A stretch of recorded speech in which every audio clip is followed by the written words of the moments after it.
I'm here at the Masonic Temple in Phoenix, and this thing was built in 1925.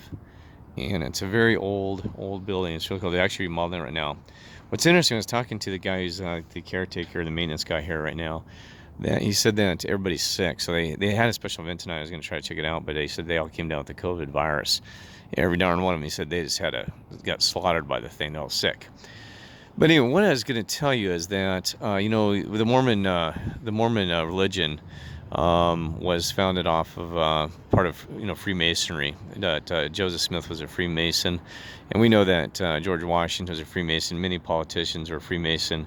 They even say that Trump was he's been seen doing the Freemason handshake as well, and he probably belonged to many secret societies and stuff like that. All right. So I wanted to do some access to this building to get some more spiritual read and things like that.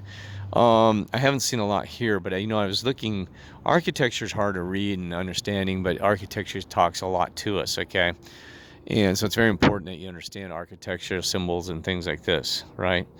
But right here off the bat, you got the Masonic temple. They call it a temple just like a church.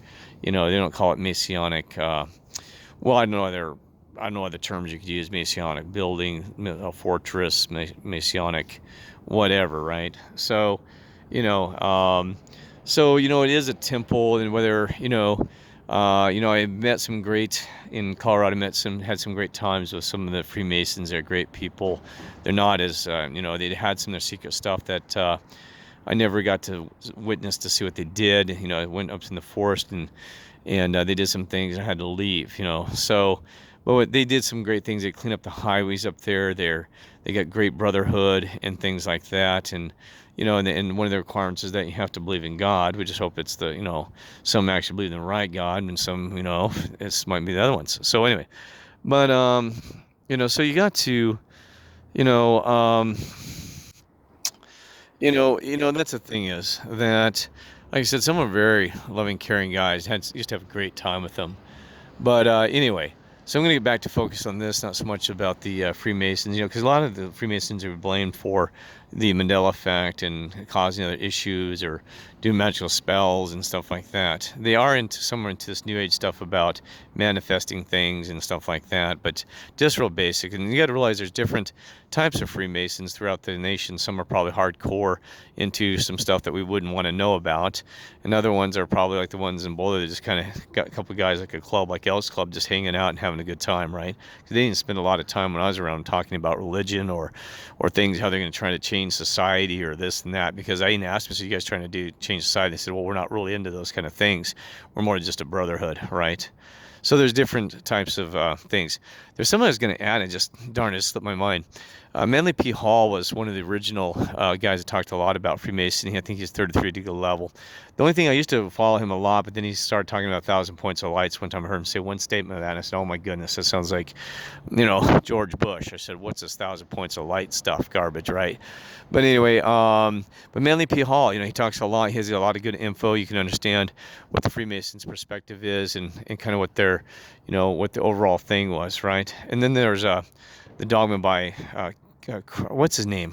Well, the Dogma book. Well, anyway, he talks about dog Cyrus, and then other things as well about religion and some things like this. Okay, so so you can explore those things too. Always find the truth of the Father, the Lord, angels, or whatever you need to talk to them directly to, especially to the Father, to get those truths of what you think, and help the real guide you. Let the angels guide you and things like that, because it is confusing. I mean, me myself, it's like, man, you go all over the place with this stuff. Like, what is true? What is true? What is true? What's true? What's true? Things like this, right? So, what was I going to tell you? Boy, I forgot what it was. But anyway, I'm going to see if we can do some spiritual, and hopefully I'll think about it, or I can put it in text comment. I don't know if you can see that. I think that I was looking to see if we saw a spiritual apparition in the formation here, but I don't see much, right? Sometimes people see things like my mother say, oh my God, you missed that. See, I do see like a face over here right over that light.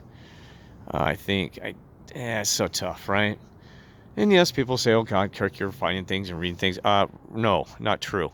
I'm actually analyzing something now with the solar eclipse that we had the other day with the moon eclipse. That moon, it's amazing, blows my mind. Um, anyway, yeah, right above there. Look at that. Right above there. Take a photo of that. Okay. There is some stuff in there. I'm zooming in. Try to hold it steady here. Anyway, I wish I could get any access. They're talking about the blue room. I know what the blue room is.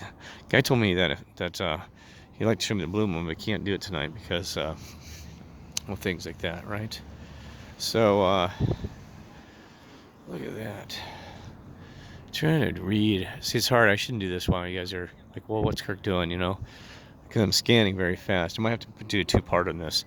The only thing I don't like two-part is I find out people won't watch the second one, and always have some smart aleck on the phone and give me some kind of crap. I mean, not fun on my video saying, you know, this and that. You know, that's when you know you're doing the right thing. If somebody's insulting or attacking or things like this. Don't see. Maybe right there. Maybe a outline of. I'm gonna have to take photos because it's really hard to see what's going on here, right? I'm really struggling. But the thing is, you want to get this before they remodel it completely.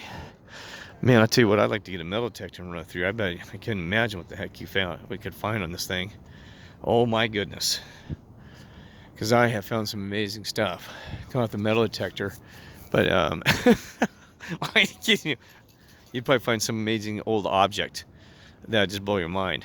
Okay. There's some over here I thought I saw. But anyway, this is the building. I was hoping to see something some kind of apparition, something in the windows. You know, boy, they got some work to do. Look at that in that window there. It's half cracked open. I bet that's, you know, it's not even sealed enough to make a good quality insulation. Got a crack in the foundation even there. You know, but not seeing. Got the wrong United States flag because of the. He said he saw me on the side. They must have video or something monitoring me. He said he saw me on the side. 345. Remember, numbers are important too. 345 West Monroe. So anybody, the number crunchers, can tell us more about that maybe. But anyway, I'm going to cut this short because you're probably like, what's going on here? So there's the Masonic building. I'll see if I find something else, okay? God bless.